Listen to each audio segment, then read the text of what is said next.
Hello, എൻ്റെ പേര് Saranya, consultant psychologist ആണ്. കഴിഞ്ഞ ദിവസം ക്ലിനിക്കിലോട്ട് ഒരു ഹസ്ബൻഡും വൈഫും കൂടിയാണ് വന്നിട്ടുണ്ടായിരുന്നത്. ഒരു ഫാമിലി കേസായിട്ടാണ് ആൾ വന്നിട്ടുണ്ടായിരുന്നത്. കാര്യങ്ങളൊക്കെ പറഞ്ഞു തുടങ്ങിയ സമയത്താണ് പറഞ്ഞത് ഹസ്ബൻഡ് അബ്രോഡാണ്, വീട്ടിൽ അമ്മയും വൈഫും മാത്രമേ ഉള്ളൂ, അവർ തമ്മിൽ നല്ല രീതിയിലല്ല പോണത്, എപ്പോഴും പ്രശ്നങ്ങളാണ് എന്നുള്ളതായിരുന്നു ഹസ്ബൻഡ് പറഞ്ഞിട്ടുണ്ടായിരുന്ന കാര്യം.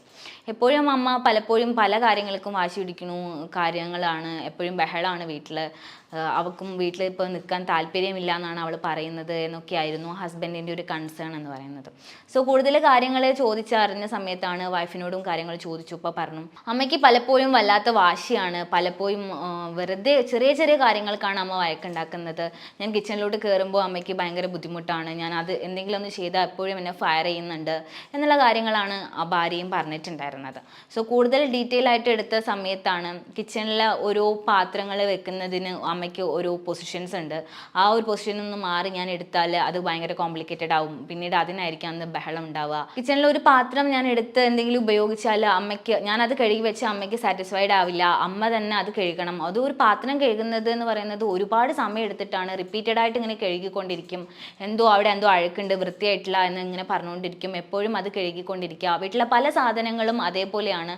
അതൊക്കെ കാണുന്ന സമയത്ത് ഞാൻ റിയാക്ട് ചെയ്യും, എന്തിനാണ് ചുമ്മാ ഇങ്ങനെ കഴുകുന്നത്, അല്ലെങ്കിൽ എന്തിനാണ് സമയം പോക്കുന്നത് എന്നുള്ള രീതിയിൽ ഞാൻ അങ്ങോട്ട് സംസാരിക്കുമ്പം അത് പിന്നീട് അതൊരു വഴക്കിലോട്ടൊക്കെ ആവുകയാണ് ചെയ്യുന്നത്.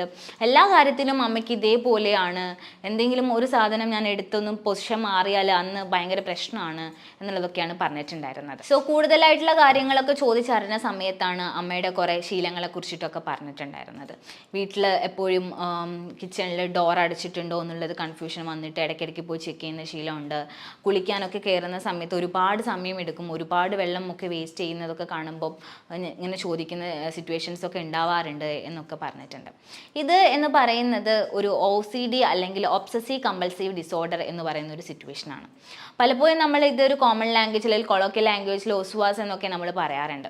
പലപ്പോഴും നമ്മൾ കേട്ടിട്ടുണ്ടാവുന്നതും ഇതേപോലെ ഒരു വൃത്തിയുടെ കാര്യവുമായിട്ട് ബന്ധപ്പെട്ടുള്ളതായിരിക്കും. പലപ്പോഴും വൃത്തിയായിട്ടില്ല എന്നുള്ളൊരു തോന്നൽ കാരണം വീണ്ടും വീണ്ടും അതേ ബിഹേവിയർ ചെയ്തുകൊണ്ടിരിക്കുക അല്ലെങ്കിൽ അതേ ഒരു ആക്ട് ചെയ്തുകൊണ്ടിരിക്കുന്ന സിറ്റുവേഷൻസ് ഒക്കെ നമ്മൾ പലപ്പോഴും കേട്ടിട്ടുണ്ട്. അതേപോലെയുള്ള ഒരു സിറ്റുവേഷനാണ് ഈ ഒരു അമ്മയിലും നമ്മൾ കണ്ടിട്ടുണ്ടായിരുന്നത്. ഈ ഒരു അമ്മയിൽ ഉണ്ടായിരുന്ന ഈ ഒരു കാരണം അല്ലെങ്കിൽ ഈ ഒരു ബിഹേവിയർ കാരണം നമ്മളതൊരു ഡിസോർഡർ ആണെന്ന് ആ മകനോ അല്ലെങ്കിൽ മകൻ്റെ വൈഫിനോ അറിയുണ്ടായില്ല. അമ്മ എന്തിനോ വേണ്ടി ചെയ്യുന്നു എന്നുള്ളൊരു തെറ്റിദ്ധാരണ മൂലം അമ്മയെയും എപ്പോഴും ഷൗട്ട് ചെയ്യുന്നു, അത് കൂടുതൽ കൂടുതൽ വഴക്കുകളിലോട്ടും ഫാമിലി ഇഷ്യൂയിലോട്ടൊക്കെ ലീഡ് ചെയ്യായിരുന്നു ചെയ്തിട്ടുണ്ടായിരുന്നത്. പൊതുവെ OCD അല്ലെങ്കിൽ ഒബ്സസീവ് കമ്പൾസീവ് ഡിസോർഡർ എന്ന് നോക്കുന്ന സമയത്ത് അവിടെ പല തരത്തിലുള്ള പ്രോബ്ലംസ് നമ്മൾ ആളുകളിൽ കണ്ടുവരാറുണ്ട്. ചില ആളുകളിൽ കൂടുതലായിട്ട് നമ്മൾ കണ്ടുവരാറുള്ളത് ഇതേപോലെ ഉള്ള ഒരു കണ്ടാമിനേഷൻ ഒബ്സഷൻ ഒക്കെയാണ്. വൃത്തിയായിട്ടില്ല എന്തെങ്കിലും അല്ലെങ്കിൽ ഒരു അഴുക്കുണ്ട് എന്നുള്ളൊരു തോന്നൽ കാരണം വീണ്ടും വീണ്ടും അത് കഴുകിക്കൊണ്ടിരിക്കുന്ന ഒരു സിറ്റുവേഷൻസ്, അല്ലെങ്കിൽ നമ്മളുടെ വീട്ടിലെ സാധനങ്ങളിൽ എന്തോ അഴുക്ക് പറ്റിയിട്ടുണ്ട് എന്നുള്ളൊരു തോന്നൽ കാരണം എപ്പോഴും എപ്പോഴും പല സാധനങ്ങളും എടുത്ത് കഴുകിക്കൊണ്ടേയിരിക്കുക, അതെപ്പോഴും ചെക്ക് ചെയ്ത് വൃത്തിയാക്കിക്കൊണ്ടേയിരിക്കുന്ന ഒരു സിറ്റുവേഷൻസ് ഒക്കെ ഉണ്ടാവുക. അതേപോലെ നമ്മളുടെ ഒരു ഡെയിലി ആക്ടിവിറ്റീസ്, കുളിക്കുന്ന സമയത്തൊക്കെ ഒരുപാട് സമയം എടുത്ത് കുളിക്കുക. ഈ ഒരു അമ്മേൻ്റെ കേസ് ചോദിച്ച സമയത്ത് അമ്മ കുളിക്കാൻ 2 നേരമാണ് കുളിക്കുന്നത്, ഒരു നേരം കുളിക്കണമെങ്കിൽ അമ്മ ഒരു മിനിമം ഒരു 2 hours or 3 hours എടുക്കാറുണ്ട്. അത്രയും വെള്ളമൊക്കെ വേസ്റ്റ് ആകുന്ന സമയത്ത് ഇങ്ങനെ ചോദിക്കും, അത് വീണ്ടും പ്രോബ്ലത്തിലോട്ട് ലീഡ് ചെയ്യും എന്നുള്ളതൊക്കെയാണ് പറഞ്ഞിട്ടുണ്ടായിരുന്നത്. എന്തോ ഒരു അഴുക്ക് തൻ്റെ ബോഡിയിൽ പറ്റിയിട്ടുണ്ട് എന്നുള്ളത് കാരണം കൊണ്ടാണ് ഈ അമ്മ വീണ്ടും ഒരുപാട് വെള്ളം എടുത്ത് കുളിക്കുന്നത്. പക്ഷേ ഈ ഒരു തോന്നലാണ് അല്ലെങ്കിൽ ഇതൊരു ഡിസോർഡർ ആണ് എന്നുള്ളത് അമ്മയോ നമ്മുടെ ഫാമിലി മെമ്പേഴ്സിനോ ഒന്നും തന്നെ അറിയത്തുണ്ടായിരുന്നില്ല. അതുകൊണ്ട് തന്നെ അവരൊരു പ്രോപ്പർ കൺസൾട്ടേഷൻ ഒന്നും പോവാത്ത ഒരു സിറ്റുവേഷനൊക്കെ ഉണ്ടായി. അത് കൂടുതൽ കോംപ്ലിക്കേഷനിലോട്ട് പോവുകയാണ് ചെയ്തിട്ടുണ്ടായിരുന്നത്. സോ ഇതേപോലെയുള്ള സിറ്റുവേഷൻ നമ്മുടെ ഫാമിലിയിലൊക്കെ തന്നെ കാണാറുണ്ട്. അപ്പോൾ OCD തന്നെ നമ്മൾ നോക്കുന്ന സമയത്ത് മെയിൻലി OCDക്ക് 2 സൈഡായിട്ടാണ് നമ്മൾ പറയാറുള്ളത്. ഒന്ന് ഒബ്സഷൻ എന്നുള്ള സൈഡും രണ്ടാമത്തേത് കമ്പൽഷൻ എന്നുള്ളൊരു സൈഡും. ഒബ്സഷൻ എന്ന് പറയുന്ന സമയത്ത് ഇതേപോലെ കുറേ തോട്ട്സ് ആണ് നമുക്ക് വരുന്നത്. ഒബ്സസീവ് തോട്ട്സ് എന്നാണ് നമുക്കത് വരുന്നത്, ഒരു ഇൻട്രൂസീവ് തോട്ട്സ് ആയിരിക്കും. ഇപ്പം ഈ ഒരു അമ്മയുടെ കേസിലുണ്ടായിരുന്നത് വൃത്തിയുമായിട്ട് ബന്ധപ്പെട്ടുള്ള തോട്ട്സ് ആണ് കൂടുതലായിട്ടും അമ്മയിൽ കണ്ടുവന്നിട്ടുണ്ടായിരുന്നത്. എന്തോ ഒരു അഴുക്ക് അവിടെ ഉണ്ട് എന്നുള്ളൊരു തോന്നൽ ഇങ്ങനെ റിപ്പീറ്റഡ് ആയിട്ട് വന്നുകൊണ്ടിരിക്കുകയും അത് ആ ഒരു തോട്ട് കാരണം ആ ഒരു വ്യക്തിയിൽ ഒരു ആൻസൈറ്റി പ്രൊവോക്ക് ആവുകയും ചെയ്യുന്നുണ്ട്. ഈ ഒരു റിപ്പീറ്റഡ് തോട്ട് വരുമ്പം എന്തോ ഒരു ഇറിറ്റേഷൻ വരുന്നു, അല്ലെങ്കിൽ അത് തന്നെയാണ് നമ്മൾ ആൻസൈറ്റി എന്ന് പറയുന്നത്. ഒരു ആൻസൈറ്റിനെ റിഡ്യൂസ് ചെയ്യാൻ വേണ്ടിയിട്ട് നമ്മൾ ആ ഒരു ഒബ്ജക്റ്റ്, ഇപ്പം വീട്ടിൽ എന്തെങ്കിലും പാത്രങ്ങളിലാണ് ഒരു അഴുക്ക് വന്നിട്ടുള്ളത് എന്നുള്ള തോട്ട് വരുന്നു. ആ ഒരു പാത്രം നമ്മൾ കഴുകാൻ പോകുന്നത് അതിൻ്റെ ഒരു കമ്പൽഷൻ്റെ ഭാഗമായിട്ടാണ്. ഈ ഒരു OCD സൈക്കിൾ എന്ന് പറയുന്ന ഒരു ഒബ്സഷൻ വരുന്നു. അതിന് തുടർച്ചയായിട്ട് അത് കാരണം ഒരു ആൻസൈറ്റി പ്രൊവോക്ക് ആവുന്നു. ഒരു ആൻസൈറ്റിനെ റിഡ്യൂസ് ചെയ്യാൻ വേണ്ടിയിട്ട് നമ്മളൊരു കമ്പൽസീവ് ആക്ഷനിലോട്ട് ലീഡ് ചെയ്യുന്നു എന്നുള്ളതാണ് ഇവിടെ നടക്കുന്നത്. സോ ഈ ഒരു സൈക്കിൾ ഇങ്ങനെ റിപ്പീറ്റഡ് ആയിട്ട് നടക്കുക എന്നുള്ളതാണ് OCD ഉള്ള ആളുകളെ നമ്മൾ പൊതുവെ കണ്ടുവരാറുള്ളത്. ഈ ഒരു സൈക്കിൾ ഇങ്ങനെ കണ്ടിന്യൂസ് ആയിട്ട് പോകുന്നതുകൊണ്ട് തന്നെ ആ ഒരു ബിഹേവിയറൽ ആക്ഷൻ കൂടി വരികയും അത് കൂടുതൽ കോംപ്ലിക്കേഷനിലോട്ട് പോവുകയും ചെയ്യാറുണ്ട്.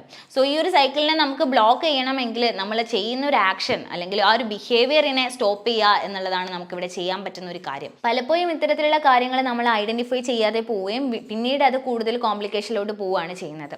ഫസ്റ്റ് ഒക്കെ നമ്മൾ വീട്ടിൽ അതെന്തോ ഒരു അഴുക്കുണ്ട് എന്നുള്ള രീതിയിൽ നമ്മൾ ഒന്ന് ചെയ്യുന്നു, പിന്നീട് ഓക്കെ അത് ശരിയായിട്ടില്ല ഒന്നുകൂടെ ചെയ്തേക്കാം എന്നുള്ള രീതിയിൽ ചെയ്യുന്നു. പിന്നീട് ഇതിൻ്റെ ഒരു റിപ്പീറ്റേഷൻ എന്ന് പറയുന്നത് ഗ്രാജുവലി കൂടി വരികയാണ് ചെയ്തിട്ടുണ്ടായിരുന്നത് ഈ ഒരു അമ്മയുടെ കേസിലെന്ന് പറയുന്നത്.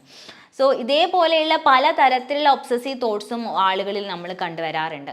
അഗ്രസീവ് ഒബ്സഷൻ പോലെയുള്ള അല്ലെങ്കിൽ കണ്ടാമിനേഷൻ ഒബ്സഷൻ പോലെയുള്ള തോട്ട്സുകളൊക്കെ നമ്മൾ ഒരുപാട് ആളുകളിൽ കണ്ടുവരാറുണ്ട്.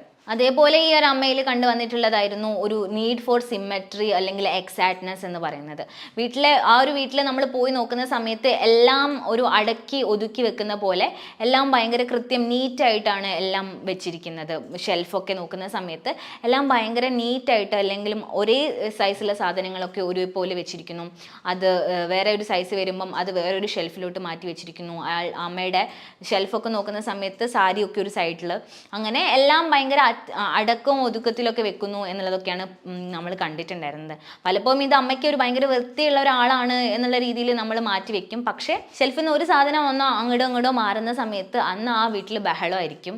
ആ ഒരു സാധനം മാറുന്ന സമയത്ത് ആ അമ്മയിൽ ഭയങ്കരമായിട്ട് ഡിസ്റ്റർബൻസ് ഉണ്ടാക്കും. അത് പിന്നീട് ഭയങ്കര പ്രോബ്ലം ആയിട്ടൊക്കെ മാറാറുണ്ട്. ഇത്തരത്തിലുള്ള സിറ്റുവേഷൻസ് നമ്മൾ പലപ്പോഴും ഫേസ് ചെയ്യാറുണ്ട്. പക്ഷേ നമ്മളിതൊരു OCD ആണ് എന്നുള്ളത് ഐഡൻറ്റിഫൈ ചെയ്യാതെ പോകാറാണ് പതിവ്. സോ ഇത്തരത്തിലുള്ള പ്രോബ്ലംസ് നമ്മളുടെ ഫാമിലിയിൽ ആരെങ്കിലുമൊക്കെ ഫേസ് ചെയ്യുന്നുണ്ട് എങ്കിൽ അതൊരു OCD അല്ലെങ്കിൽ ഒബ്സസീവ് കമ്പൾസീവ് ഡിസോർഡർ എന്ന് പറയുന്ന ഒരു അസുഖം അല്ലെങ്കിൽ ഒരു പ്രോബ്ലമാണ്. അതിന് പ്രോപ്പർ ആയിട്ടുള്ള സെഷൻസ് അല്ലെങ്കിൽ സൈക്കോ തെറാപ്പീസ് അറ്റൻഡ് ചെയ്യേണ്ടത് അത്യാവശ്യമാണ്.